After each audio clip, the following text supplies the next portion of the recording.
¿Qué tipo de obra es el celebérrimo Almagesto de Ptolomeo? ¿En cuántos libros se divide y a qué tema en concreto está dedicado cada uno de ellos? ¿Cuándo, dónde y en qué idioma resurgió el Almagesto después de supuestamente largos siglos de olvido? Veámoslo, comenzamos.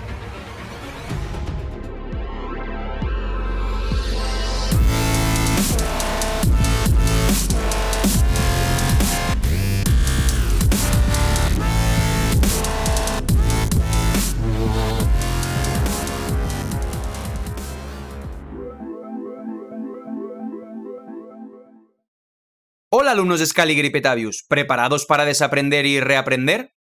Antes de empezar, os pido por favor que le deis like al vídeo y dejéis un comentario o emoji.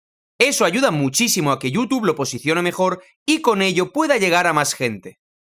Hazlo. Hazlo.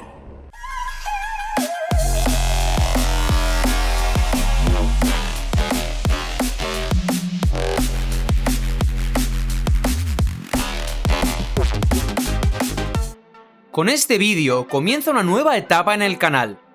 Me refiero a la parte dedicada a la astronomía, el segundo pilar fundamental del proyecto científico Nueva Cronología. En anteriores vídeos, expliqué de manera breve y sencilla los principales métodos empíricos matemático-estadísticos aplicados a las fuentes escritas y sus importantísimos, trascendentales y revolucionarios resultados. El resultado principal de más de 4 décadas de investigación es el descubrimiento de que el Manual Scaligeriano de Historia, es decir, la historia de la antigüedad y el medievo que todos conocemos, es una creación artificialmente alargada que no se corresponde con la realidad del pasado. Si todavía no sabéis a qué me refiero con Manual Scaligeriano de Historia, aquí tenéis el vídeo en el que introduzco brevemente el tema. Dicho todo esto, comenzamos. Atención guionistas, que aquí hay película. Y lo hacemos con la celebérrima obra conocida como Almagesto. Veamos una breve característica de este magnífico libro. El Almagesto es una celebérrima obra sobre astronomía, geometría esférica y cuestiones calendáricas. Se cree que fue escrita por un astrónomo, matemático y geógrafo de Alejandría llamado Claudio Ptolomeo. Los historiadores atribuyen su actividad al siglo II después de Cristo. Sin embargo, cabe señalar que, en opinión de los historiadores de la astronomía, la historia, de una manera bastante extraña, ha dejado de lado la personalidad y las obras de Ptolomeo. Los historiadores de su época no hacen ninguna mención acerca de su vida y actividad. Incluso las fechas aproximadas del nacimiento y la muerte de Ptolomeo, en realidad, se desconocen. Al igual que también se desconoce cualquier hecho de su biografía. Veamos unas cuantas imágenes que representan al famoso Claudio Ptolomeo. He aquí una representación de 1584 que muestra a Ptolomeo con la vara de Jacob. Esta escultura de la iglesia mayor de Ulm, elaborada alrededor de los años 1469-1474, realizada por Georg Sirlin el Viejo, también representa supuestamente a Ptolomeo. Esta otra imagen pertenece a la Crónica Universal de Hartmann Schedel, Augsburg, supuestamente 1493. En esta otra imagen vemos a un Ptolomeo absolutamente tardomedieval, incluso de centurias posteriores. Una representación análoga la vemos también en el siguiente fragmento del mapa de Henricus Hondius de 1630. He aquí un grabado del siglo XVI que nos muestra a un Ptolomeo algo diferente. Esta otra imagen es de 1707 y pertenece a la obra Globo Celeste de Vasili Kiprianov. En la cabeza de Ptolomeo vemos un tocado similar a un turbante. Por último, he aquí una representación de Ptolomeo y su sistema del mundo, que pertenece al Atlas Celestial, publicado en 1660-1661 en Ámsterdam. En cuanto al sistema del mundo según Ptolomeo, he aquí otra imagen de él, perteneciente al Atlas Mayor, 1665, del destacado cartógrafo neerlandés Johan Blau. En la cronología scaligeriana se piensa que el Almagesto fue creado durante el reinado del emperador romano Antonino Pío, que supuestamente gobernó entre los años 138 y 161 después de Cristo. Os digo desde ya que el propio estilo literario de la obra, que en ocasiones es muy detallado y florido, lo más probable es que nos indique a la época del Renacimiento, y no a la remota antigüedad, cuando el papiro y el pergamino, por no decir ya una colección de estos en forma de libro, eran objetos de gran valor, muy costosos de fabricar, sobre todo el pergamino. En uno de mis primeros vídeos os hablé acerca de estas cuestiones. Os recomiendo encarecidamente que lo veáis. Juzgad vosotros mismos. De esta manera tan florida comienza el Almagesto. Creo, oh Sire, que los verdaderos filósofos hicieron muy bien al separar la parte teórica de la filosofía de la práctica. En realidad, incluso si antes la parte práctica se unía con la teórica, se puede descubrir en ellas, sin embargo, una gran diferencia. En primer lugar, aunque algunas virtudes morales pueden ser comunes a muchas personas que no han recibido educación, el estudio del universo, sin embargo, es imposible sin una instrucción preliminar. Etcétera, etcétera. Este estilo de escritura es típico de las obras científicas o, como también las solían llamar, escolásticas de los siglos XV y XVII. Como detalle brillante, cabe señalar que unas pocas frases más abajo del citado fragmento, Ptolomeo habla de un dios invisible e inmutable, algo que es obviamente un signo del dogma cristiano, y no de una antigua religión con un numeroso panteón de dioses olímpicos. Pero los historiadores nos aseguran que el cristianismo se convirtió en religión estatal en el siglo IV después de Cristo. Al mismo tiempo, el antiguo griego Ptolomeo, del siglo II después de Cristo, es considerado por los historiadores un autor indudablemente precristiano. El Almagesto está compuesto por 13 libros, cuyo volumen total es de 430 páginas de una edición moderna de gran formato. El libro termina también de manera notable. Su epílogo tampoco escatima frases elocuentes y floridas. Como habéis podido comprobar, el libro está dedicado a un Sire, es decir, a un César. Los historiadores, por algún motivo, se sorprenden mucho por el César al que se refiere. Iván Nikolaevich Veselovsky, mecánico, matemático e historiador de la ciencia soviético, traductor y comentador del Almagesto al ruso, nos dice que el nombre de Sire estuvo bastante extendido en el Egipto helenístico y, en la época de Ptolomeo, se seguía usando. No disponemos de ninguna otra información acerca de esta persona. Ni siquiera sabemos si se dedicaba a la astronomía. Sin embargo, el hecho de que la obra está relacionada con el nombre de cierto emperador se confirma con la siguiente circunstancia. Resulta que, en la antigüedad tardía y en el medievo, a Ptolomeo se le atribuye incluso un origen real. Además, el propio nombre de Ptolomeo se considera patronímico del linaje de los faraones de Egipto que gobernaron después de Alejandro Magno. Según la cronología scaligeriana, los faraones ptolemaicos salieron de escena alrededor del año 30 a.C., es decir, más de un siglo antes del astrónomo Ptolomeo. De esta manera, solo la cronología scaligeriana impide identificar la época de los faraones ptolemaicos con la del astrónomo Ptolomeo. Al parecer, en la Edad Media, cuando la cronología scaligeriana todavía no había sido inventada, el Almagesto era atribuido precisamente a los faraones ptolemaicos. Seguramente no a los autores en sí, sino a los que organizaron, pidieron y patrocinaron esta fundamental obra astronómica. Es por eso que el Almagesto fue canonizado, se convirtió en una autoridad indiscutible durante largo tiempo. Es comprensible por qué el libro comienza y termina con una dedicación a un Sire César. Se trataba, por así decirlo, de un manual de astronomía destinado a la realeza. Si seguís de cerca todos mis próximos vídeos, descubriréis cuándo fue compuesto el famoso Almagesto. El primer libro de la obra fundamental contiene los siguientes principios. 1. La bóveda celeste tiene forma de esfera y gira como una esfera. 2. La Tierra es una esfera, ubicada en el centro del mundo, en el centro de los cielos. 3. La Tierra se puede considerar un punto en comparación con la distancia hasta la esfera de las estrellas inmóviles. 4. La Tierra es inmóvil, es decir, no va de un lugar a otro. Algunas de estas afirmaciones emanan de la filosofía de Aristóteles, como señala el propio Ptolomeo. En los libros 1 y 2 se reúnen elementos de la astronomía esférica, como teoremas de triángulos esféricos, el método de medición de arcos, ángulos mediante las conocidas cuerdas, etc. En el libro 3 se expone la teoría del movimiento visible del Sol, se discuten las fechas de los equinoccios, la duración del año, etc. En el libro 4 se analiza la duración del mes sinódico, que os recuerdo que es el lapso de tiempo después del cual las fases de la luna se repiten en el mismo orden. El mes sinódico es de aproximadamente 29 días, 12 horas, 44 minutos y 2,8 segundos. En el mismo libro se expone la teoría del movimiento de la luna. En el libro 5 se habla de la construcción de algunos aparatos de observación y se continúa con el estudio de la teoría del movimiento de la luna. En el libro 6 se describe la teoría de los eclipses solares y lunares.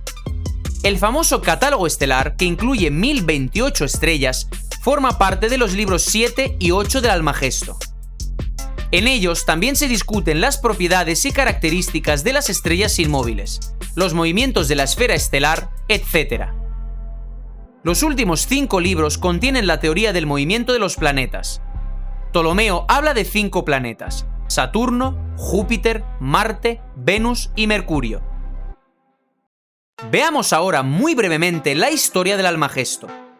Según la cronología scaligeriana, el Almagesto fue creado, como ya he dicho, en tiempos del emperador Antonino Pío, que supuestamente gobernó entre los años 138 y 161 después de Cristo. Se cree también que la última observación que entró dentro de la obra data del 2 de febrero del año 141 después de Cristo. Se supone que el periodo de observaciones de Ptolomeo está comprendido entre los años 127 y 141 después de Cristo. El nombre de la obra, Almagesto, deriva de Almagisti, que combina el artículo árabe al con el adjetivo griego megiston y significa el más grande. Pero en griego esta obra tenía 2 nombres distintos: Emégale Sintaxis, la gran composición, o Mathematique Syntaxis, composición matemática. También se le conoce como Tratado Matemático Sistemático, algo que subraya que en la obra se expone en su totalidad la astronomía matemática griega de aquel tiempo. Hoy se desconoce si en la época de Ptolomeo existían otros manuales de astronomía comparables al Almagesto. El éxito sin precedentes de la obra entre los astrónomos y científicos en general, algunos intentan explicarlo con la pérdida de la mayoría de los otros trabajos astronómicos de la época. El Almagesto fue el manual de astronomía principal durante el medievo. Según la cronología scaligeriana, resulta que la obra sirvió en dicha calidad, es más, casi sin cambios, ni más ni menos que 1500 años. Influyó enormemente en la astronomía medieval tanto de las regiones islámicas como también de las cristianas hasta bien entrado el siglo XVII. La influencia de este libro en la ciencia medieval solo se puede comparar con la obra Elementos de Euclides. Como señala por ejemplo Gerald James Tuma, historiador de la astronomía y las matemáticas y traductor del Almagesto al inglés, es extremadamente difícil rastrear la historia del Almagesto desde el siglo II después de Cristo hasta el medievo. Se suele juzgar el papel de la obra como manual para estudiantes exitosos en la época del ocaso de la antigüedad por los comentarios de Papo y Teón de Alejandría. Después, en la versión scaligeriana de la historia llega un periodo de silencio y oscuridad, de la que os hablaré en futuros vídeos. Ahora me limitaré solamente a decir la siguiente característica de este supuesto periodo inventado por los historiadores, dada por el soviético y ucraniano Iván Antonovich Klimushin, astrónomo, pedagogo, investigador de los sistemas calendáricos del mundo y doctor en ciencias físico-matemáticas, en su obra El descubrimiento del universo. Tras el espectacular apogeo de la cultura antigua, en el continente europeo llegó un largo periodo de cierto estancamiento, y en algunos casos incluso de regresión. Un periodo de tiempo de más de 1000 años al que se suele denominar medievo. Y en esos más de 1000 años no se hizo ni un solo descubrimiento astronómico significativo. Después, en la cronología scaligeriana, se cree que en los siglos 8-9, en relación con el crecimiento en el mundo islámico del interés por la ciencia griega, el Almagesto emerge de la oscuridad y se traduce primero al idioma siríaco y después varias veces al árabe. Supuestamente a mediados del siglo XII existen ya por lo menos 5 versiones de tales traducciones. En futuros vídeos os daré información más detallada acerca de ellas. Hoy en día se cree que la obra de Ptolomeo, originariamente escrita en griego, continuó copiándose y, en cierta medida, estudiándose en Oriente, particularmente en Bizancio, pero no en Occidente. Gerald Tuma nos comunica que todos los conocimientos que se tenían sobre esta obra en Occidente se perdieron hasta la Alta Edad Media.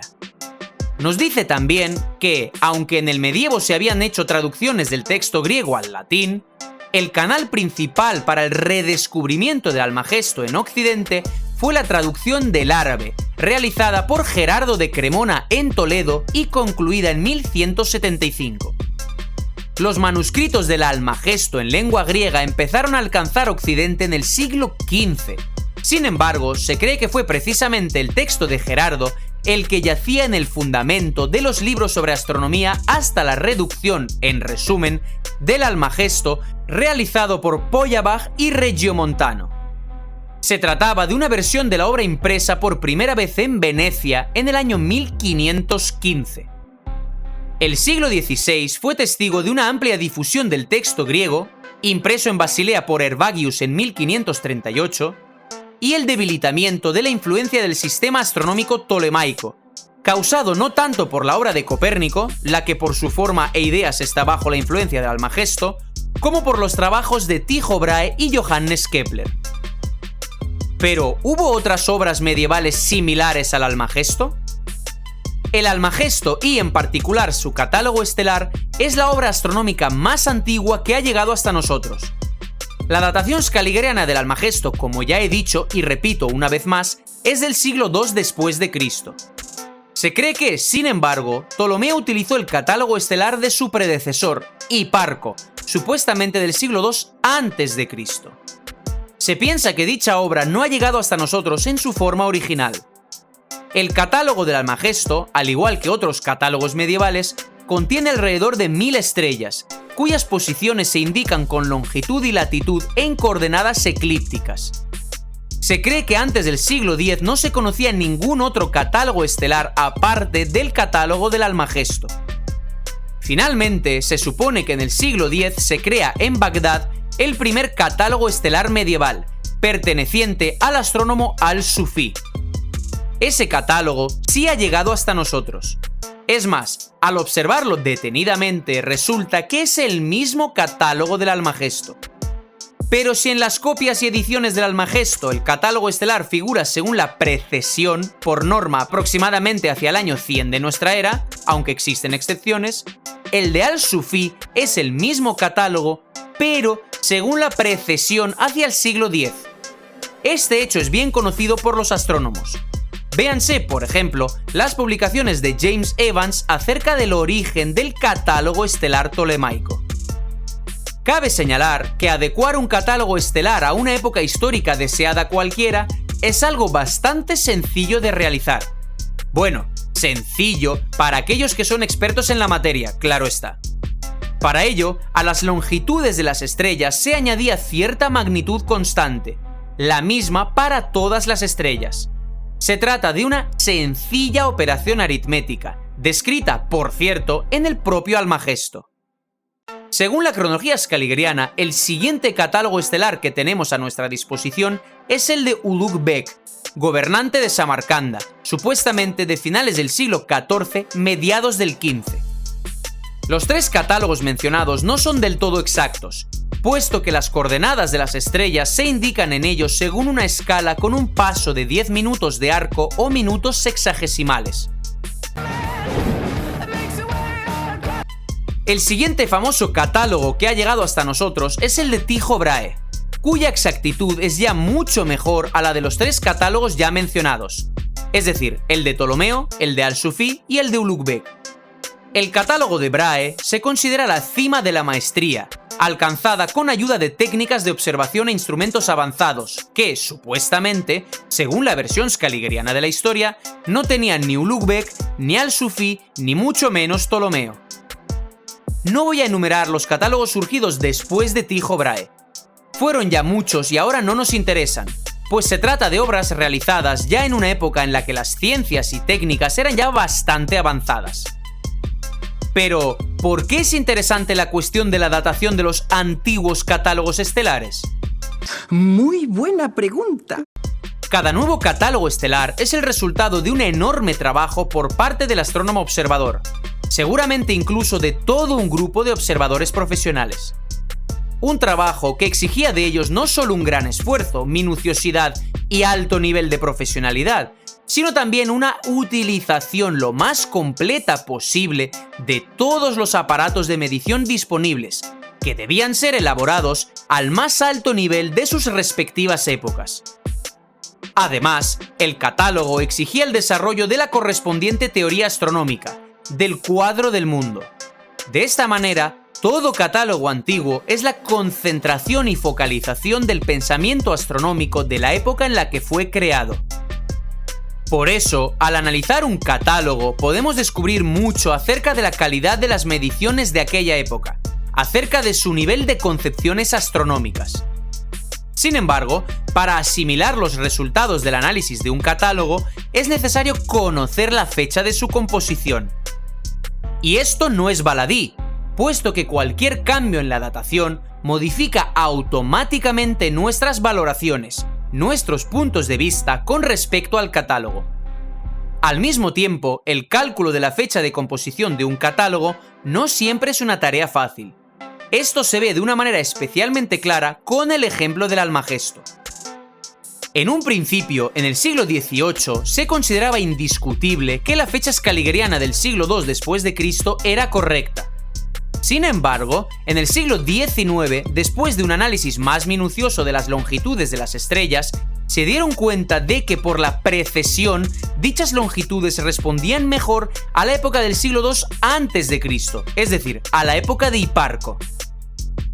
Esto es lo que dice acerca del Almagesto el matemático, economista y astrónomo inglés Arthur Berry en su obra titulada Breve Historia de la Astronomía.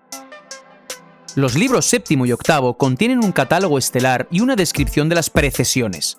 El catálogo, que incluye 1028 estrellas, de ellas 3 son dobles, al parecer es casi idéntico al de Hiparco. En él no hay ni una sola estrella que pudiera ver Ptolomeo en Alejandría y no pudiera ver Hiparco en Rodas.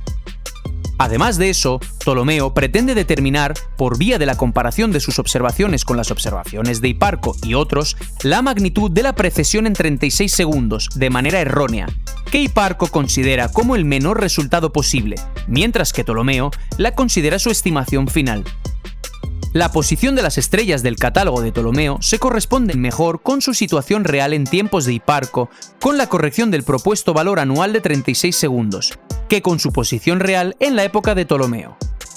Por eso es muy probable que el catálogo no sea en absoluto el fruto de las observaciones originales de Ptolomeo, sino que en esencia sea el mismo catálogo de Hiparco, corregido a la precesión y con un aspecto ligeramente cambiado por las observaciones de Ptolomeo u otros astrónomos. De esta manera, la cuestión de la datación del catálogo adquiere un significado primordial. A lo largo de los siglos XVIII-XX, los astrónomos y los historiadores de la astronomía han analizado el Almagesto y su catálogo, intentando ordenar definitivamente la información que éste contiene, separar las observaciones de Hiparco de las de Ptolomeo, etc. Mucha literatura se ha dedicado al problema de la datación de las observaciones sobre las que se fundamenta el catálogo del Almagesto. Mi objetivo no es analizar toda esa literatura, tranquilos. Thank you. Para ello, remito a todo aquel interesado en el tema a la obra El crimen de Claudio Ptolomeo del físico, astrónomo e historiador de la ciencia estadounidense Robert Russell Newton. La cuestión que yo planteo es otra. ¿Se puede crear un método matemático que permita datar los antiguos catálogos estelares de manera interna? Es decir, apoyándose solamente sobre aquella información numérica que contienen las coordenadas de las estrellas introducidas en el catálogo por su creador? Esa es la gran pregunta. La respuesta es sí. Sí. El equipo científico del proyecto Nueva Cronología creó dicho método y lo puso a prueba primero con varios catálogos datados de manera fidedigna y después, en particular, con el Almagesto. A mí la ciencia me encanta. Los resultados de esta investigación matemático-astronómica los iré exponiendo a lo largo de los próximos vídeos. Creedme, os dejarán boquiabiertos. Y esto ha sido todo por hoy. Muchísimas gracias por vuestra atención. Nos vemos en el siguiente vídeo. Hasta la próxima, amigos.